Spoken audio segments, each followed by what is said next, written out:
Den krepot leran. Planemu londong wis. Ana apa? Ana apa ngabundhek karo matur Kang Mas. ing wedal sakmenika wonten rawuhipun Kakang Cakrajaya ingkang barang ampuh kersa mundhut wangsulipun Kambok Rarayana. Kakang Cakrajaya Inggih. jaluk kondure Kambok Rarayana. Kyai Mahesa, ora usah dadak kesuwen. Aku ulungke ana tangane Kang Mas Cakrajaya. Meneng. Singit ki monggo, monggo Kang. Monggo.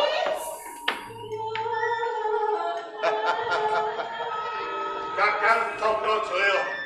Yo. Sisan gawe. Aku arep naker marang kasekene. Yo. Mula taman iki bakal tak sepo. Tak sulap supaya kira ngerti sejatine aku. Au, wis.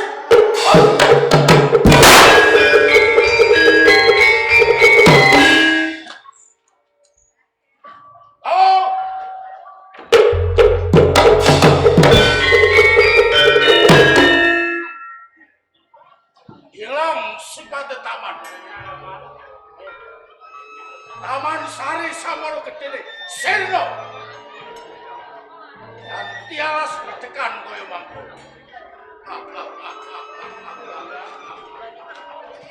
Hei Kopo, ojo tak sengguh. Yen kowe rumangsa sekti dhewe, kowe kecolongan petungmu. Alas kaya mangkene isih ana lungguhan apik-apik loro cacahe. Ndas kanggo jejagungan. Yo. Arep pamer kasekten kowe. Apa? Kowe kena kaya mangkono semangkean. Ning aja karo Cakrajaya. Oh, kemelah tenan kowe.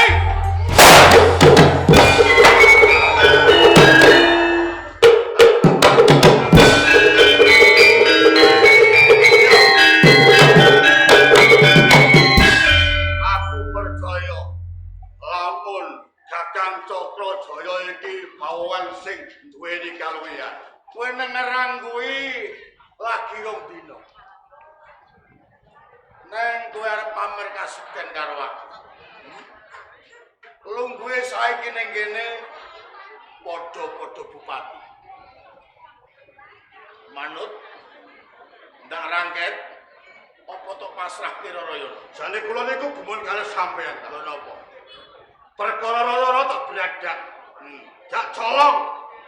Tak papanake nek Kabupaten Bunjar. Iya. Iki yo dadi urusane sampean. Niki urusane Rama Sonarang. Ning yo kene. Yo kene kok panjenengan. Apa? Kowe karu. Yen kowe milih putri. Iki kudune biyen. Kowe milih bumi. Kowe milih dadi Bupati Buntar.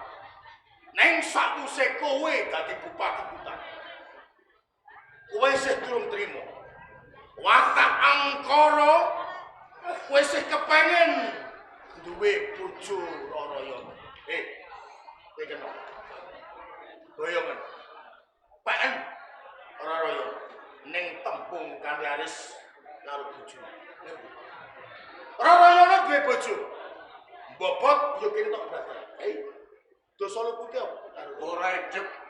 Rarayana ki duwe bojo kate ora. Ning bakune aku tresno aku seneng karo Rarayana. Yo nganggo cara apa wae aku kelakon. Sanding karo Kambok Rarayana. Kowe nekat. Nekat. Tak eling kira kok. Ora apa. Sandun karo aku. Ora kajar. Ayo, catok dong. Kapok wis. Ayo.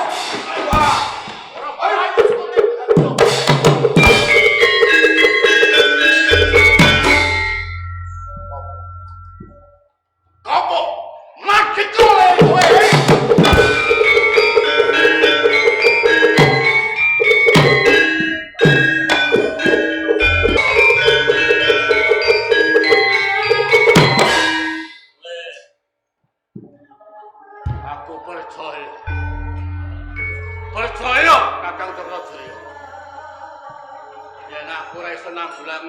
bidam. Yo, nek ora mau cukup sakmono, kabeh wis tak temoko. Wis tak niati. Lamun aku seneng karo kampung. Woi. Kaya lo Lumbang. Woi. Lumbang kae kok yo katon sing. Menawa beranget di kakang Toko Jaya. Aku jegur ana sak jroning Lumbang kae. Ayo, ayo.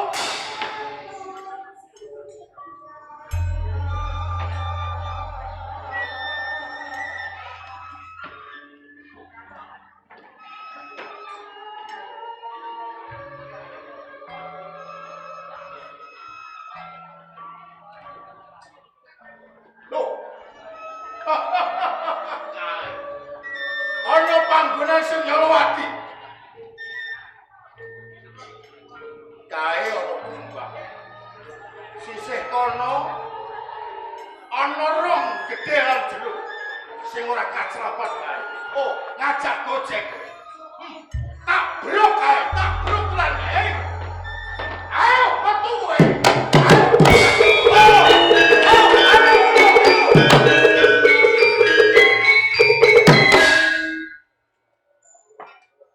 Jebule sing iman karo nyawane. Isih setengah-setengah kowe. Mandek, mandek kowe kok.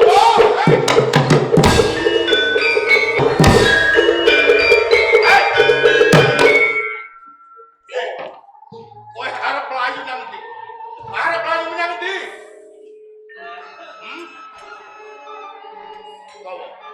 Kowe aja ge pengerang-erang. Kowe aja ge pengerang-erang. Kegojekan nganggo cara bocah cilik wingi sore. Kowe ambles ning Balumbang. Panjenengane Balumbang isih kurang mar. Kowe tetep tak golek. Papan kanggo padhe amu kono kae tak brok. Besok katlo ngebruk.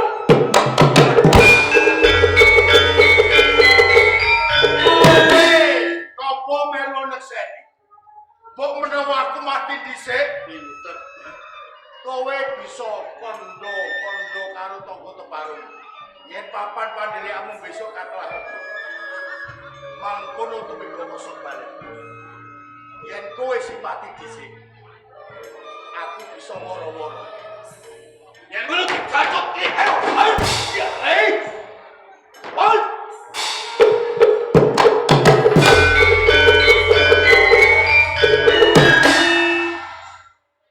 Ora kena diiman tenan. Ora kena tak iman tenan kowe kowe.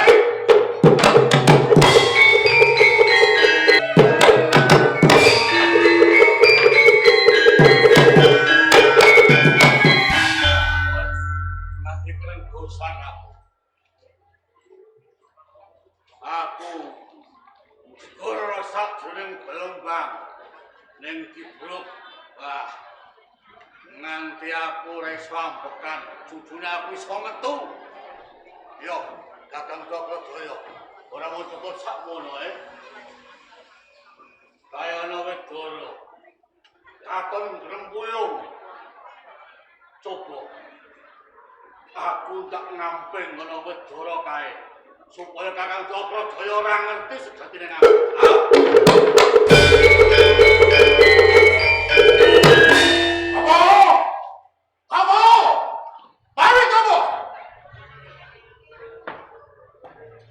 Dengan tipu cahaya.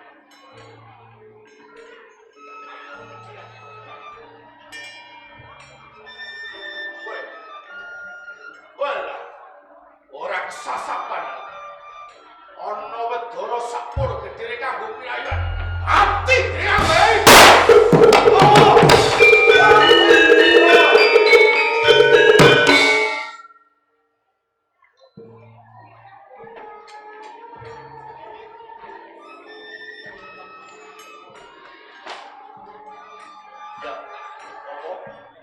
Papan sing kanggo ndelik. Besok yen ana rejane jaman, dadi tuntune desa Katelo Ndara Payu. Kowe, ayo.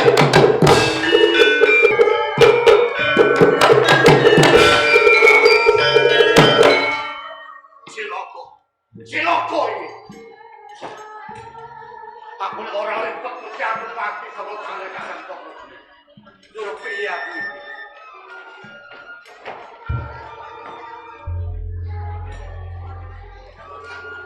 Woi. Ayo no wet narik. Wet opo bae?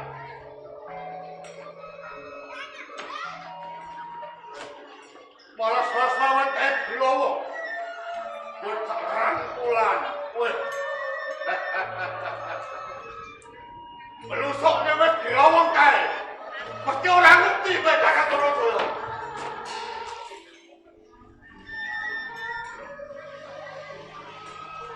Oh, lek wet glowong kowe. Wah, tinggal kowe.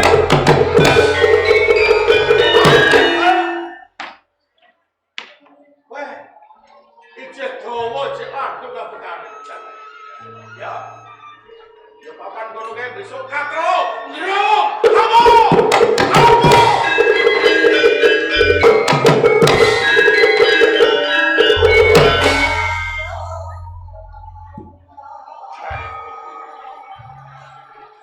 Keringetku nganti dleweran. Ampek aku melarang ringkus kaya-kaya wis ora iso ambekanan. Isih ngoyak. Weh.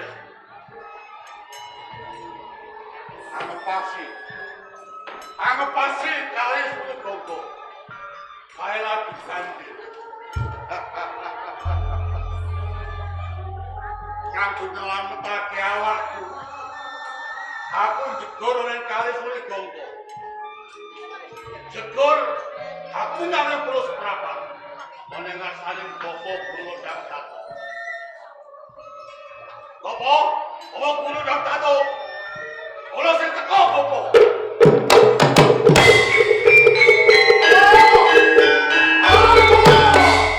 Bandeng kowe. Oh, nanti anak kau bocah. Kali sakmono jembaran jerone dijeguri kaya ngono. Oh, tak disi kowe. Tak disi.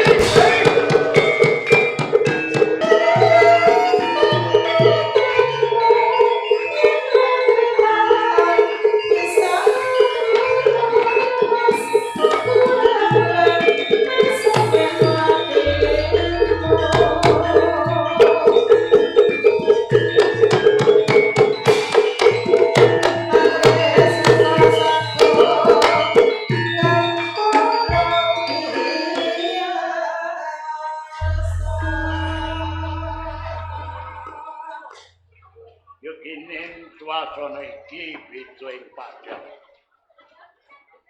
Suasana panas.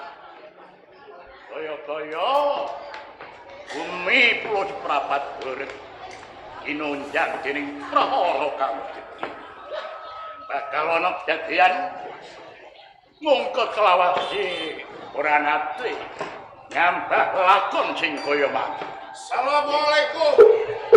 Waalaikumsalam.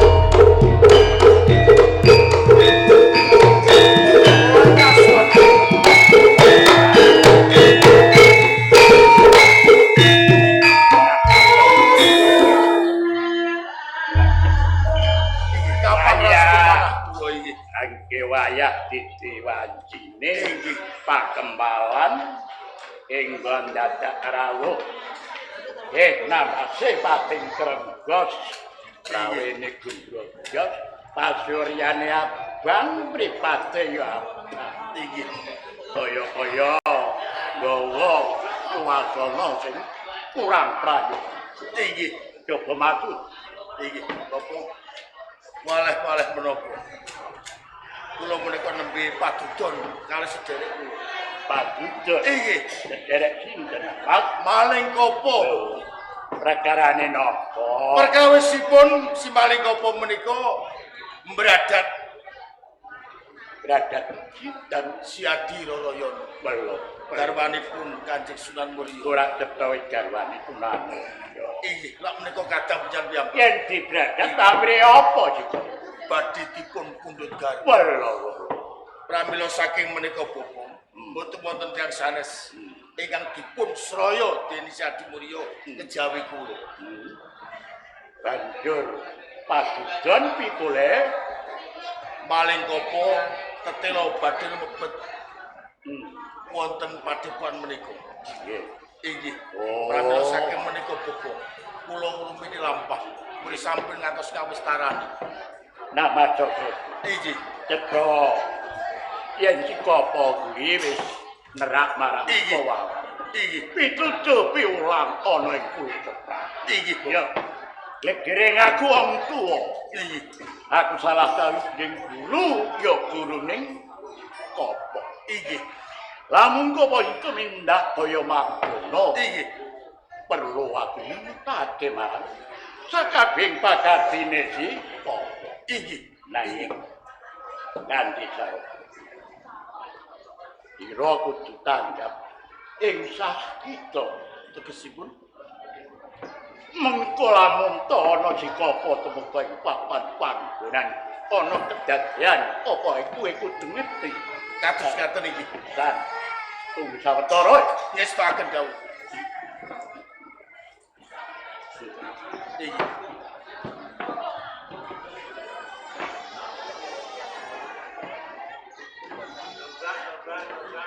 Jadi ngono aku bisa meratekake. Yayi Kopo dunyati tumeka papan. Ya. Nek estake dawuh parentang Kopo kulo tentang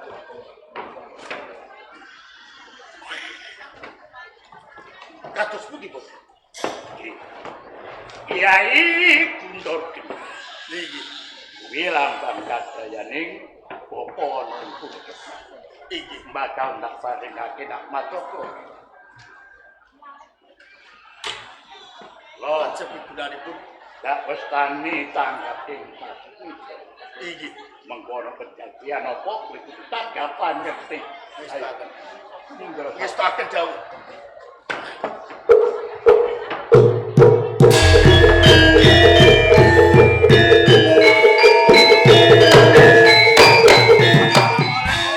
Waalaikumsalam. Bapak Guru. Nak Masko. Nggih, kula rumas kapang. Kapang kalih pun. Matur nuwun dene Nak Masko. Isih emut lan kapang karo. Ana ing pulau Jepra. Kados sihat to, Bapak? Ya, alhamdulillah. Pangestune wong nom. Bapak, ora ketan sithik isih iso ngluwur ragane. Lan septo to peparing marang apa sing diperluake marang murid. Ana apa? Kenuwun sewu, Bapak. Temune kaya magita-gita. Mula tetela kula badhe ngaturi pirsa kalih Bapak Guru Lodang Datuk. Ana apa? Kula menika ajeng rabi. Kuwi pancen wis sandang lan gone wong kampung apa meneh pira kuwi sing pengayoman. Nggih. Sing kudune ana Bapa Raja ana hiburan. Kula menika ajeng mengku salah satunggaling wanita. Wanita Minangka dados garwa prameswari wonten ing Bundal. apa kira-kira wanita kuwi sing dadi gegebengane atimu lan pantes patut lenggah jajar marang sira ki sapa? Wanita kala wau boten sanes Kang Mbok Rarayana. Rarayana.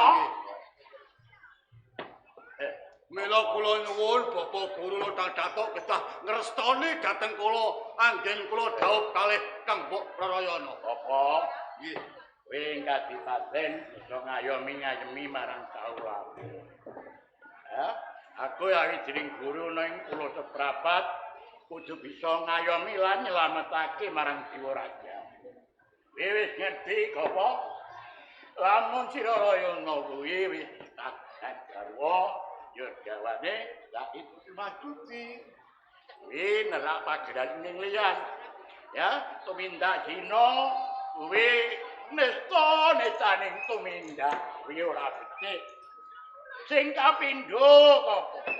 Wis nerak marang lawalering bapa pituduh lan piwulang ana kula seprapat ora kaya ngono kuwi cak-cakan. Dados sampean iku mboten ngrestuni menawi kula dhawuh kalih Kang Mbok Rarayana. Sawijining aku guru pitutur lan bareng pitutur lawan si murid ki mlaku laku sing utama kemindaku nasar kuwi ilinga ya apa aja kok terus ke golek garwa golek putri liya saliyane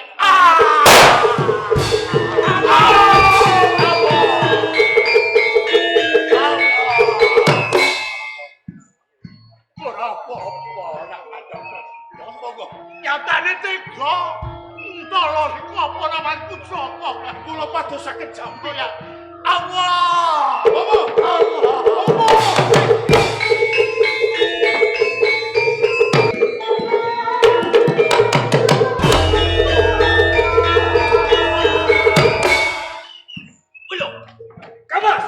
Kamas balik opo? Kendiri. Rancok. Aku kuat-kuatke Kang. Aku takut. Dikuat-kuatke Kang Mas. Aku sosok tumbak tutur bumi. Karo Kakang Cokrojoyo. Kang Mas. Kaya ana wujuding kretek. Ayo sinitan. Sawi sore kretek Kang Mas. Dikuat-kuatke Kang Mas. Halo!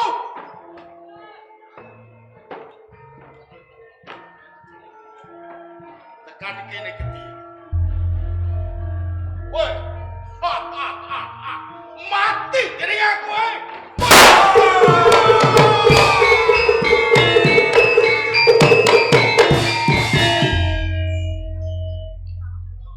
Kopo Kendiri mati sangisore kretek. Besok katelo tretek maling.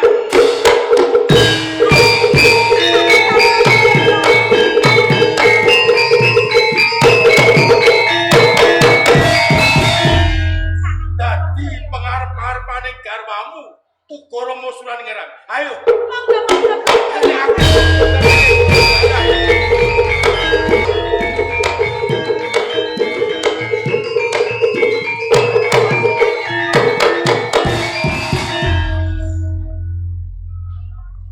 Kamas Said Kusumastuti.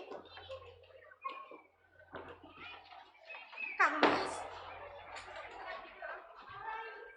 Semune garwamu suci. menika leres Rama Sunan Ngerang. Manah kula menika remen sanget. Dene kula saged bebantu kali sendiri. Mbah panjenengan inggih Rama yang sepuh. Alhamdulillah. Banjur maling klopo lan maling kendiri sampun temen-temen pecah. Nggo menawa dadi garis sing pepes. Yen maling klopo lan kendiri pancen ora bisa didandani meneh. Kang Mas Sunan Muria, estunipun kula menika sampun mapan sanget dumateng panjenengan Kang Mas. Nyuwun sewu. Kang iki menapa panjenengan menika mriku dhateng kula. Maling kopo kendiri menika najanto sampun tobat ning dasare sipate isih kedurungan sifat maling. Bromo corah. Lajeng kados pundi anggenipun buktekaken bilih wanita menika maksud suci menapa mboten? Rama Sunan Ngerang kangge ngantepe kapitayanipun Kamas Said Kusumastuti ing mriki kula nyuwun pejah obong Rama Sunan Ngerang.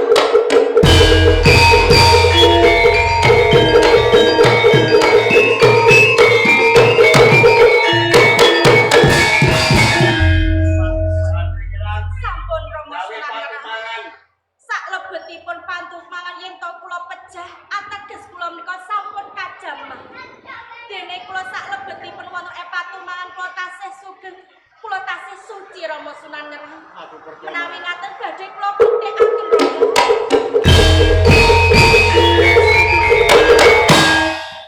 Boten lampar kados katen menika. Percaya marang pamasaning apa. Yen tenan-tenan anak iki isih suci.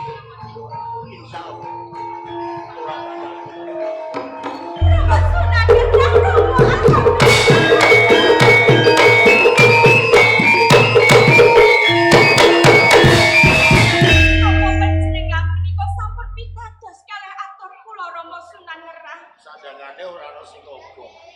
Ateges kula menika tasih suci Rama.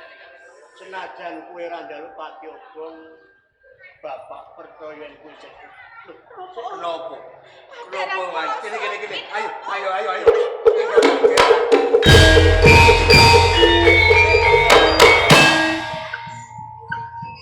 Ya, muga-muga kowe perang saberat bisa entuk pamenanti. Romo.